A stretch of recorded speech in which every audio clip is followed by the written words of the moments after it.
Welcome, welcome. We are getting started. I shall have to reshare as well. Yeah, I'm still waiting for it to hit my Facebook. The delay before it hits my Facebook kind of tells me how good or bad the internet is today. And I gotta say, it's hard to call. That took a bit. We'll be starting in a moment.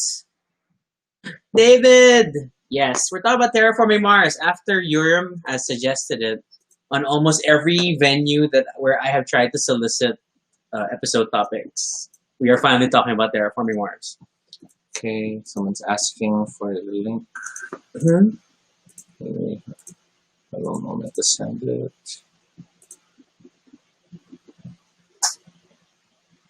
Hello, everyone. What Restream needs is a way to tell us how many people are on watching it like right now. So it's a dilemma. It is. And I keep leaving camera in order to do stuff. Yes. We really need a theme song or elevator music. It's a shame because what I really think of every time is the lacuna in elevator music, which is not actually because of lacuna. You have to stay on the channel. It's not going to be in the playlist yet. So refresh, go to channel. Nope. There. Hello, everyone. But yeah, this is episode 13. Lucky 13. I'm setting the quack quack. They saw nothing. You just flashed the black iPad. Partly intentional.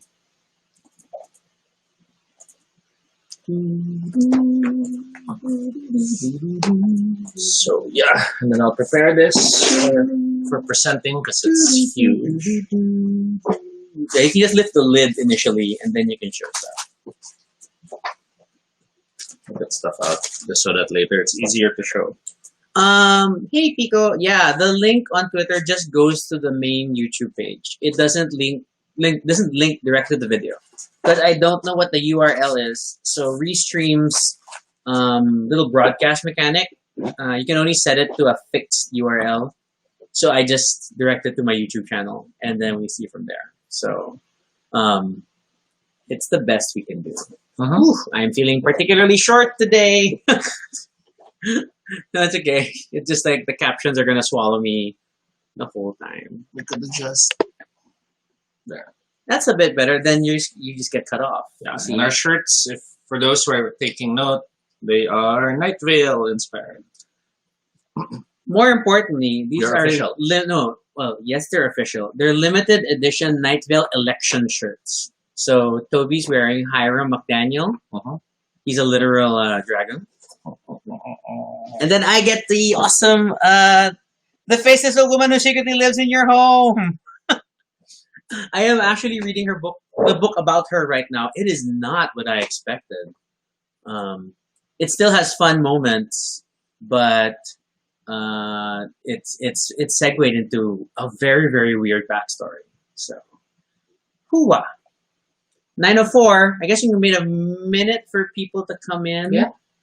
2 Night Vale shirts in a row? Yes, because we only have 2 Night Vale shirts. Oh, Windows Defender prompted something. Technically, we did. Did we wear Night Vale yesterday? Now I can't remember. We did. Did we glow out yesterday? No, did we? Oh, I can't remember. Yeah, I think we. Wait, no, we didn't. We wore Katya yesterday. Yes, and we forgot to feature it. We didn't mention what it was. Feature game. So yeah, we are. I guess we're good to start. No, not that. Well, I've been practicing. Okay. Hello, everyone. This is Toby. This is Rocky. And if it's your first time here, welcome to Baduy Pride, our little space on the internet where we talk about anything we want. This is completely unscripted and not entirely accurate, but at least it's honest. Join us as we talk about everything and anything random live. And if it's not your first time, thank you so much for your continued support. Always like our videos, and please share the stream. Share it now so that more people can watch the show. Yeah, because like that's how these things work. You know, we just got to make all these demands of you, even though we have no idea if you're gonna do them. I mean, it's the nature of the beast. So our shows are always, as much as possible, 30 minutes. We tend to exceed when we're having a great time, but we want to keep them short so they're sweet. And we've actually hit 13 episodes. Yay! Can you imagine? We've been doing this for almost 2 weeks, and you know, but as much as most episodes are 30 minutes. We're doing a special 1 hour thing on Friday for my birthday. We just don't know what it's going to be about. So if you have ideas, please let us know. Okay? Okay. Wait, I didn't even do the caption. So today, we're talking about Terraforming Mars. Terraforming Mars. And as mentioned last episode. Is Urim here? It's ironic if Urim is not here. Yeah, I don't think he's online yet. But as mentioned last episode, we are starting to incorporate more geeky stuff into our episodes. In many ways, we're trying to focus on specific ones because, you know, as much as we can keep it general, it's more fun to focus because it allows us to talk about it more. But as much as we are like, yeah, we should do more particular geeky stuff about our passions, this was still a random rule. So This is a community contributed topic thanks to Urim. And it's one of the few that are like specifically just the name of a board game. So we're talking about Terraforming Mars. Hooray, hooray, hooray. So, folks, let's talk about Terraforming Mars, which is this big board game, which is heavy because it has all the expansions right now. Yes, our copy is much abused because we've managed to cram most, if not all, the expansions into the box. But there's one expansion that hasn't arrived for us yet, which is Turmoil. Long story there. We'll get to that in a bit. And there is still the big box for Terraforming Mars, which is coming along because, which is a trend. We should probably like spend time to talk about the trend of big boxes. Yes. And these big boxes are always tall boxes that occupy way too much space on the screen. I'd turn the camera, but then we'd lose orientation. And I guess they just find ways to really convince you to buy the games again. Yes. Even if you already own them. Yes. Which is very smart. Which is why we have this collector's edition of Suburbia and the original edition of Suburbia and all these things. But yeah, Terraforming Mars is the board game we're talking about this episode, and we love the game. Shall we explain why? Yes, I am trying to find my captions. Well, I think we should start with what Terraforming Mars is. We always have to start with that because there are people who don't know the game. Yes, and that's the caption I was looking for. So what is type. Terraforming Mars? Terraforming Mars is a board game that has you and other players. It's a 1 to 5 player game, specifically. To be the best terraformer of the Red Planet. You take turns, depending if you use the certain rules. Maya is stressing the fact that we've hit that. Already? Oh my god, wait. That means Tube Guy celebrates! Yay! He needs more batteries. Sweater Shark is happy! That's how small this show is. We celebrate 10 people. Alright, so Terraforming Mars. It is a, I guess you could, what is it? Do we call it a strategy game? How do you want to describe it? Some say it's an engine building game because That's true. You take the opportunity to build your engine depending on the cards you choose and how you upgrade certain elements on your board. Others say it's a resource management game, given the game has 6 different resources to track. Initially. Not to discount the 3 terraforming things you keep track of, which is oxygen, the oceans, and what's the last one? Oh my gosh, temperature. There you go. But it was created by Jacob Fryxelius of FryxGames, and today's review before going on the show is a reminder that, oh my god, this company is a family company filled with people of the same name, which makes it super awesome. It's super awesome because they're all like in it, and like I'm gonna share my screen very briefly. We haven't done this in a while because it's complicated. And we lose audio if you do it wrong. Yeah, but if you look at it, the Frix Game Company, it's all brothers and family members. See, it's all the same name. It's awesome. And you gotta support parents who support they're kids who love board games. A whole family that does board games. So that's great. So the game has a lot of different mechanics. And there's Toby hugging the game. Everything from tile management to variable player powers to set collection. There's, of course, Card income and drafting. resources. Card drafting is part of the optional rules Oh. if you choose to use it. Same with Really variable now. player powers, because that means you're playing the corporate era version and not the basic game. Yes. And ultimately, it has you vie to gain the most points as you develop Mars. Yeah, the internal logic is that you are corporations who have been contracted to help terraform Mars. So we were trying to, like, what's the best analogy for this? Think aliens in terms of the megacorps, but what were the corporations doing while the truckers were off in space getting devoured by xenomorphs? So you can like imagine you have one person playing Wayland Yutani, another person playing whatever that corporation was in.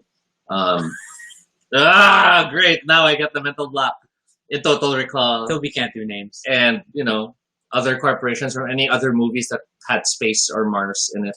And you bring them all to the planet to make it habitable for fun and profit. The game has you find different ways to further your corporation, which depends on the cards that you purchase. So it's all about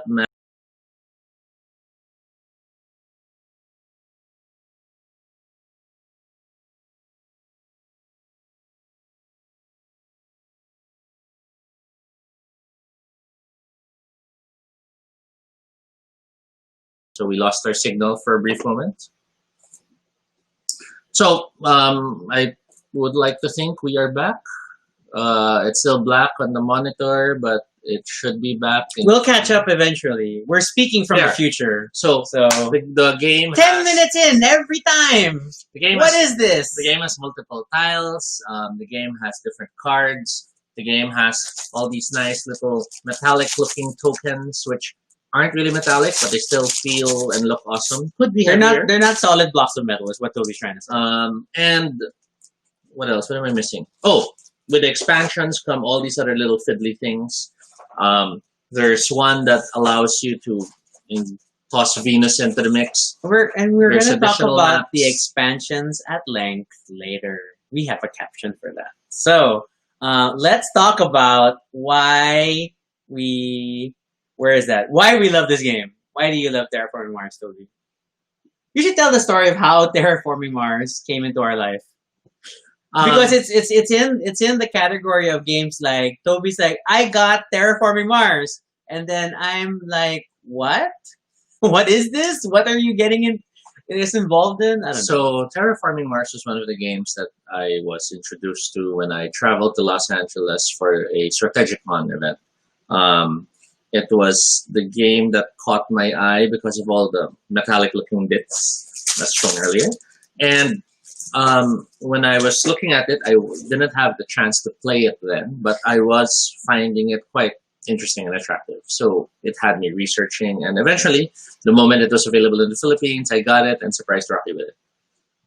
See, there is a as much as you want to think about games based on the mechanics and how they play, Terraforming Mars also has a bit of a wow factor in terms of some of its components. So, I mean, some of it's kind of dry. The initial tile set, not the most imaginative designs, but when it all comes together, it's like, God, there's so many things going on. Then you super want to get into the game. The art style was questionable for some of them. There was that feeling it was a Photoshop project, which now kind of makes sense if you consider it's a family project. But at the same time, it had some character to it. It had a charm to it. It's like, dare I compare to the early years of Flying Frog games, Last Night on Earth, and all these things. Fortune and Glory. Yeah, they made use of very campy photography, and it's like the same models over and over. But instead of doing like just rendered art or whatever drawings, they wore costumes and did campy scenes from pulp movies and zombie movies, and it's a charm to itself. And that's why I felt bad when later Flying Frog games didn't quite have that. Part of what makes the game interesting as well is that every card supposedly is unique. So you might find cards that look similar or have similar effects, but ultimately, each time you have a card in your hand, there is no other card exactly like it. So you have to consider whether or not you'll make the most of it or throw it away. You have various tags, everything from science to plants to insects. Tags are like little symbols in the corner. If you think Magic the Gathering symbols. And these tags can help you in certain effects or can allow you to win certain awards if you use them correctly. What else? You're just naming game mechanics. This is why, but this is admittedly why Toby loves the game. I also love the game. I do. But yeah, I think the big thing for me is definitely the unique card mechanic.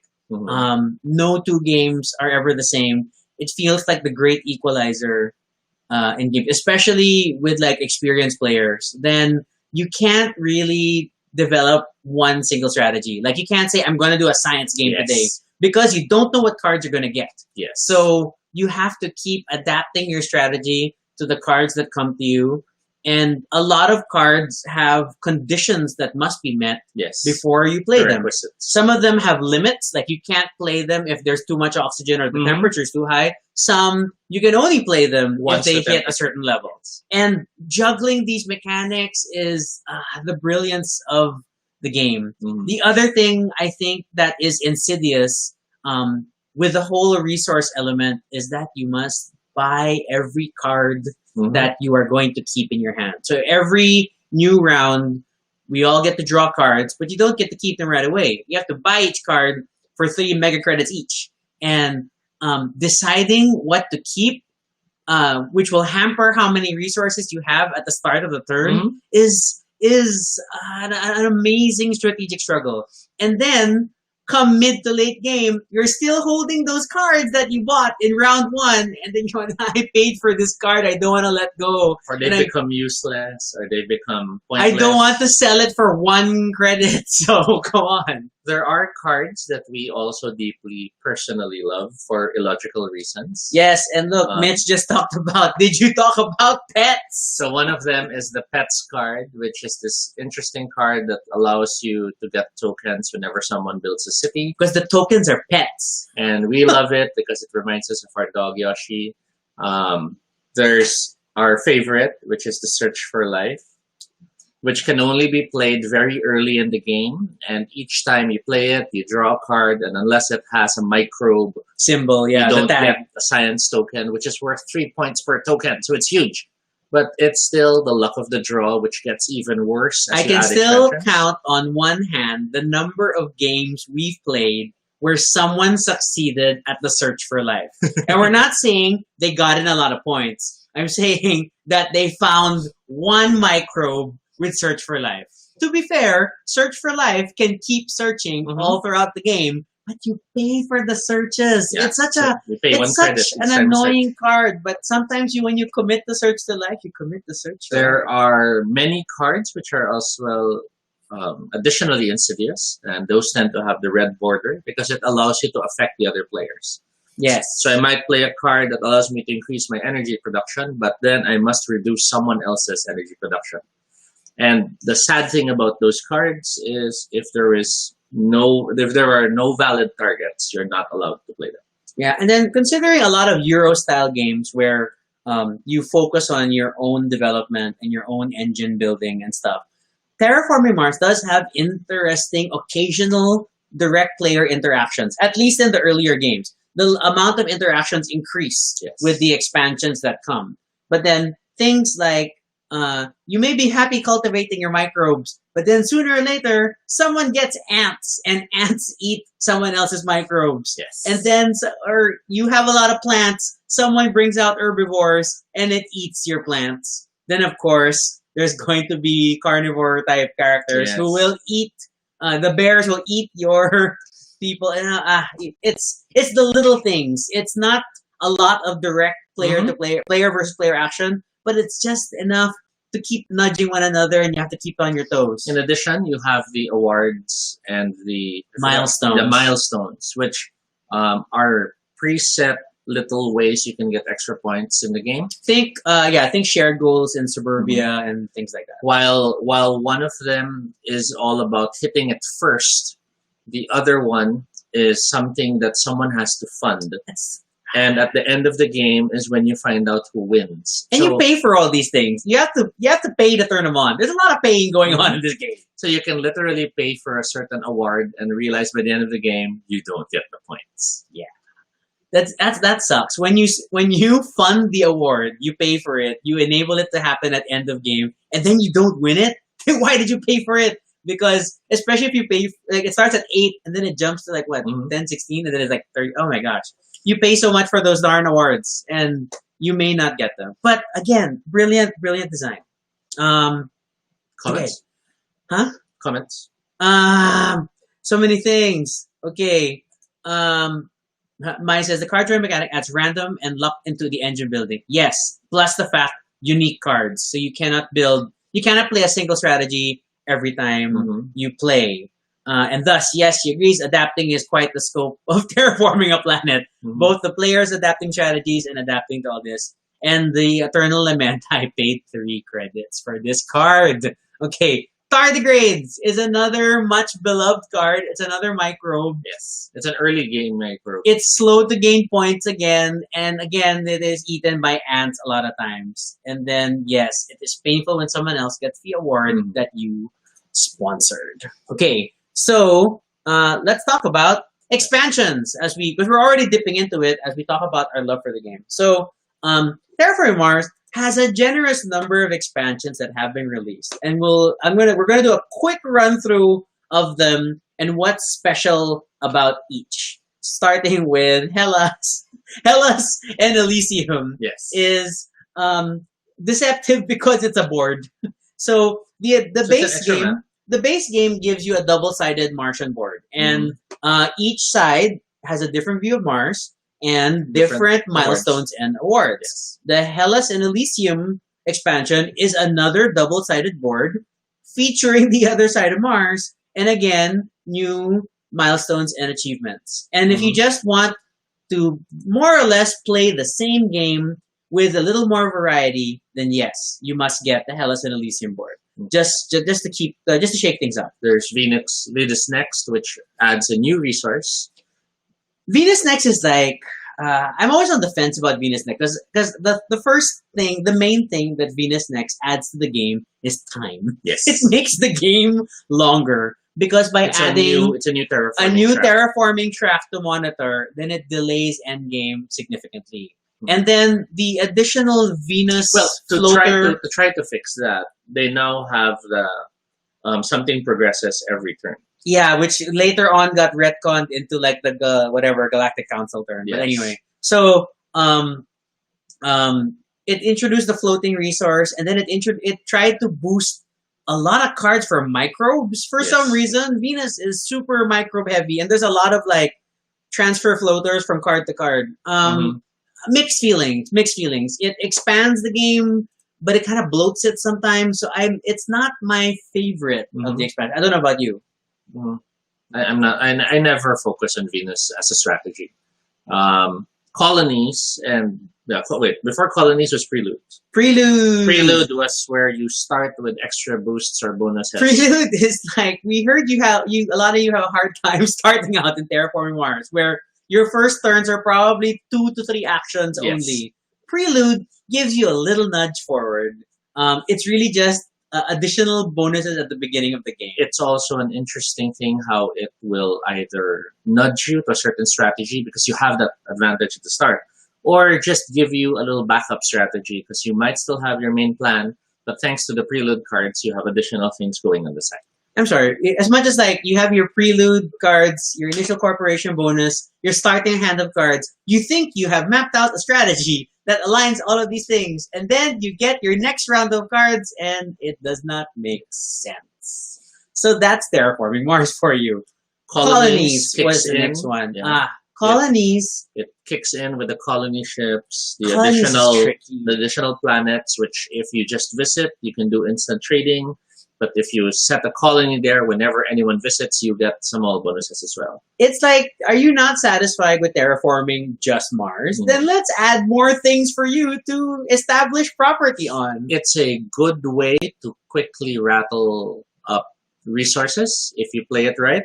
I've noticed that if I focus on colonies and other players don't, it gives me a distinct advantage, but it does not give me points. Yeah, that's the tricky thing, because a lot of the colony bonuses, or all the colony bonuses, are in-game bonuses for resources and the like. But any actions you do in Mars is end-game points at the end of the game. Yes, when you grow greeneries, cities, establish cities, those are all the fun stuff that get you more points. So it's a difficult balance. Colonies is a nice little incremental change, and yes, it plays very well with the other expansions like Venus Next. I mean, it plays around with the floater resource more and the like. So that still kind of works out. We don't have turmoil yet. We don't have turmoil yet. Long story. Back the Kickstarter, sent it to family in Singapore, and then it hasn't shipped over. Because normally I would have gone to Singapore by now. I go like every quarter for work, and that hasn't happened. So it's in a balikbayan box somewhere, making its way across the sea. So I will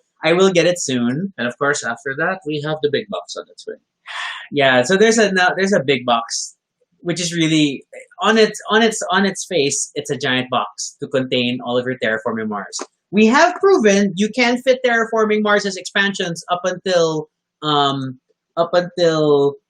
colonies at least into one box. But then that box is now suffering. The big expansion though makes it a collector's edition. It adds a lot of things that if you love the game, you will find yourself loving the game more. So like our criticism of the initial tile set being kind of meh, let's create 3D printed tiles that are, awesome. And I bought the upgrade where the city comes with a dome. It's crazy stuff. There's actual metal cubes if you're willing to shell out for that. There's official sleeves if you're willing to shell out for that. Didn't shell out for the sleeves. But yeah, it's quite a... We shelled out for the first player token though. Yes. It's a 3D printed rover, which just tells you it's like Search for Life, but... I shelled out. You know why? And you know why I shelled out for that? Because the new giant box has a space for all these components, and they have an annoyingly large space for the starting player token. So if you did not buy the add-on, then what is the point, ladies and gentlemen? I am totally invested in fitting everything into the slots because that's what big boxes are for. So Mitch has a question. Has anyone won with a barely terraformed map? Okay, first is you can't end the game unless Mars is terraformed. So I presume you mean barely forested map. Yeah, I guess. Or that there's you didn't fill up the spaces. Because it's possible to get Mars fully oxygenated through other means. And it's hard though, because that's a lot of that drilling card. Yes, those cards that allow you to add. But yes, there have been people who have won. Typically, though, there's a lot of points that are really gained if you map out your cities well to steal from other people's greeneries. But I have noticed some people who play the milestone and award game really well. Because just through that, you can lead the game with 30 points. Toby is very annoying because once you've established a city, you know that he's going to rush to put a city one tile away so that any greeneries you build for yours support his. And then it's like, excuse me. I don't wanna give points to Toby because everybody knows the goal of the game is not to give Toby and there is that annoying fact that greenery has to grow. Yes, so it must grow from an adjacent. It is Toby who has painfully taught this lesson that, oh my god, because the greenery must always be next to another tile that you own, it dictates where it grows, and mid to late game, it's a problem. Yes. So I am always trying to spread out as much as possible so that come end game, I am not helping Toby. I am not, however, always winning our Terraforming Mars games. Yes. Admittedly, it is Yurim, our friend. Yurim does really well. Who is so good at this game. And I think it also ties to the fact that the unique card element helps so much because it negates much of Toby's benefits as an experienced gamer. So I also have terrible luck. Okay. I am the type of person who gets, bones from my dory fillets. Yeah, there is yet to be a fish fillet that Toby has not found a bone in.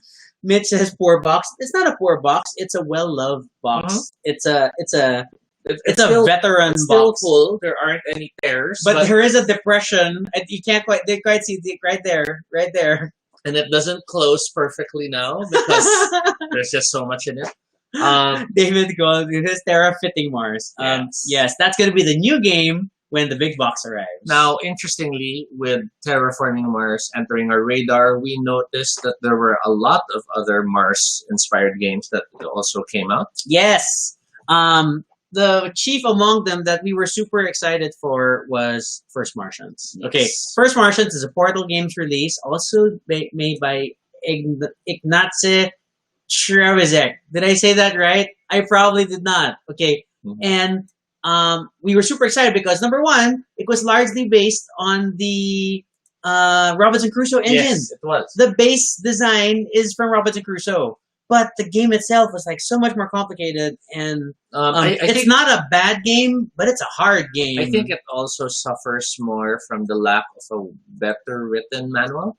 We keep playing expecting it to be like Robinson Crusoe, but the game relies more on an app, which then messes you up because it's not playing normally. Normally meaning like Robinson Crusoe. And then it has this mechanic where things break, so you have to fix them, which is not the same as building things in Robinson Crusoe. Yeah, and it's not quite the weather. It's not quite, that random dice element. Yes. And then it's all hidden in an app. So it was like a lot of pros and cons. We have yet to play a solid game of First Martians, which we feel we played correctly. Yes, it's not that we are not enjoying. It's like, are we doing this right? Is always our question. So that was a bit of a pain. Toby found this other game called Martians. What is it? It was Martians, A Story of Civilization. And when we think a story of civilization, you think Through the Ages. The civilization game. So it was a game similar to, it's an expedition wherein you go to try You're creeping off camera. You got to come back. Try to work on making Mars better. So it has that interesting thing of working on food, working on medicine, and making habitats and solar cells. It's got a lot of components. But design-wise, there are some issues. It suffers from the feeling that you have no choice but to do certain actions. While Robinson Crusoe might feel that way sometimes, the fact that they forearm you with information and allow you flexibility and sacrifice to control when you sacrifice and when you take risks. Martians, A Story in Civilization, doesn't have that because your only resource, your main resource is energy, which is taken from solar cells. And if you don't build solar cells, you don't have any other way of getting energy, which is kind of, I guess, it makes sense. It's very scientific. You must establish your energy source first. It doesn't feel fun. But it becomes a gating mechanism. Yeah, I was excited for it because it had a lot of scenarios, and I like worker placement games. I was also hoping a lot for it because it has solitaire rules, but unfortunately, it just didn't deliver. Toby's always looking for solitaire games because there are days that I'm not yet in the mood to play, and Toby just wants to punish himself and play scenarios away. Well, it's also research for me, Yes, every game is research for Toby. Sure, yeah, okay. What was the other one? There was Mission Red Planet. Was that the one we played? Which had, it had those rocket ships and it had those. It was very cute, very steampunk. Yes, that one. And then, it wasn't the most serious Martian game. And then the whole racing back and forth to the ships element was a little weird. It had that tricky. It needed minimum 3 players to play. Yes. There's also On Mars, which is a game by Vital Lacerda. I hope I said his name right. Who we love from games like Kanban and The Gallerist. Yes. I haven't played this one. We haven't. I've been tempted to buy it. It's huge like his other games, but it's got an 8.4 rating, so it's amazing. So it's very tempting to buy. It's very pretty, and it looks just impressive. Knowing how Kanban and Gallerist plays, I wouldn't be surprised if it's just as awesome. Which means it's just as evil. Yes.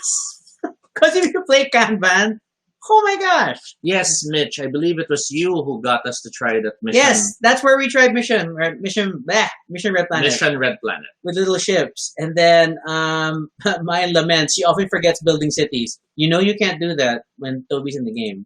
Because he's good to build his freaking annoying cities. And it's a point thing. Because he's always like keeping a hand on the planet. There are very few games where Toby has not added elements to the planet.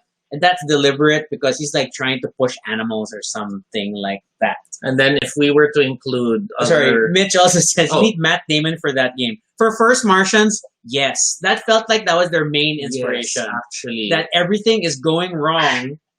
What, already? Yes, we're quacking!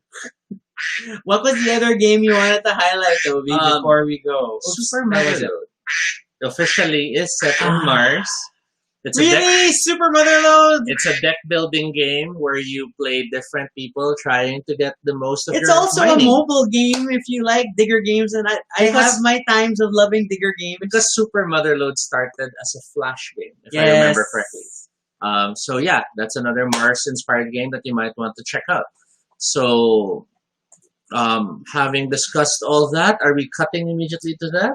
I don't know. I guess we have to, because that's 30 minutes. We had a lot of fun, and we hope you'll join us again next time. For questions for us, in terms of games or anything else that we've covered on different Baduy Pride episodes, you can always submit your suggestions to Baduy Pride Ideas at Bitly. I will again remind people that we are trying to map out a 1-hour Baduy Pride episode this Friday for my birthday. I just don't know what we're gonna do. Maybe we can do some classic vlog stuff like, 8 things about me, or I don't know. Or maybe we'll make it a Ask Me Anything episode where people can ask questions and we'll choose to answer if we feel up to it. I tried that on Curious Cat. Not enough people ask questions. I know you, and the fact that we keep plugging this every week, and I'm lucky to get one question an episode. I'm on to you. I know you're not going to ask questions, but we're going to keep trying. Of course, you can follow us on Twitter. All Toby No Shade. RG Sunico. I have more social profiles than he does. You can find me everywhere. And then you can check out the blog, baduypride.com, for easy links to past episodes. Photos of whatever we've been up to. Yeah, and different little stories of how we got together, how we stayed together, and how I'm not yet crazy despite everything that Toby does. Even if the episode is done, please reshare the link so more people can get introduced to the show. Like the post, like the video on YouTube, quash the naysayers. And feel free to continue the conversation in the comments below to let us know what you think about Terraforming Mars, Martian games, or games where you can possibly beat Toby. Okay. Be sure to subscribe or notifications. It's true! Whether on Facebook or YouTube, so you don't miss our next live stream. Once again, I'm Rocky. And I'm Toby. And this is Baduy Pride. End screen, guys. End screen. Wait, we're gonna put the title again, and then...